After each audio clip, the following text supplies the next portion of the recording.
mayam punamapu Manipur Reader Channel sina taram noksari ngasidi mayamda mapalam pau anidang mathang paudamjari taminarasi. Australia da nupa amana mahaki nungsinabi nupigi imung manung tumna halaba matung police ta surrender tawrakre.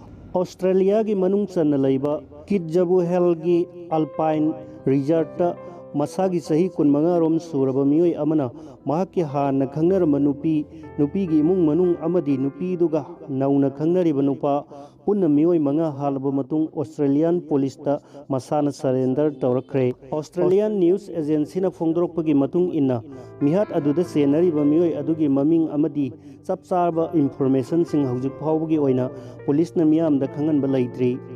Downhill ski race ki damak maming chalaba mafam aduda masagi sahi kunmanga rom suraba miyoi aduna hingsa gi thabak adu chathakibani madugi matung mahak masa police ta sangjarakhi.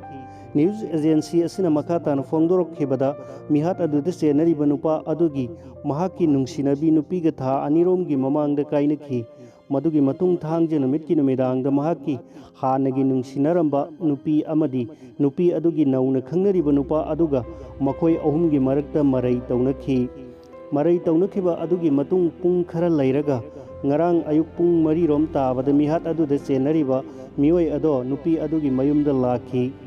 Mahakna nupi adugi mayumda laklaba matung nupi adugi mapaga awai akhum khara taunakhi madugi matung mahak mafam adu thadokna chathraga mayumda changduna mahakki mayambagi pistol purga amuk hana nupi gi mayumda lakhi.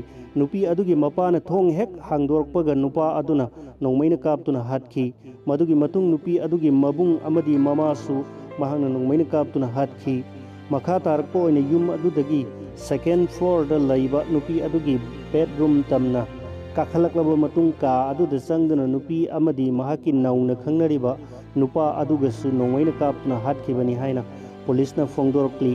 Police na makha tara phongdorkhibagi matung ina mihatpagi matangda hawjik phawbagi oina police na investigation chathari amadi chingnariba miyoi ado police custody da thamkhre hairi.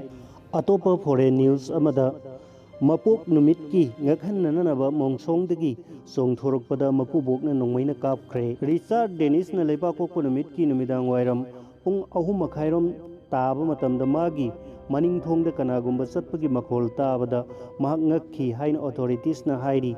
Florida gi Gulf Bridge da laiba magi mayumgi mapanda masagi sahi 63 suraba asina makutta nongmai ama pairaduna hek thokhibada mongsonglomdagi miyoi ama chongthorokpa ubada mahakna nongmai gi trigger singkhi matam ado khakta da Richard Dennis na miyoi ado kanano haiba khangkhi magi mamak nupa oiramkhi. Mahak amasung mahakki nupina lairiba Norway dagi Christopher Bargan na mile 3,500 rom Florida da pairakkhibani madugi mathangi numita sahi 62 sugadoriba Richard Dennis ki damak mapok numit ki angakpa ama oihananaba tawkhibani adubu madugi mahutta awaba thodok ama oikhre.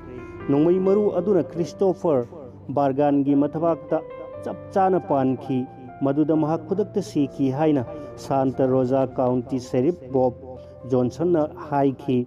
Thodok ado awaba thamoi sokpa thodok amani hairaduna authorities na Richard Dennis ki mathakta criminal charging tawkhre.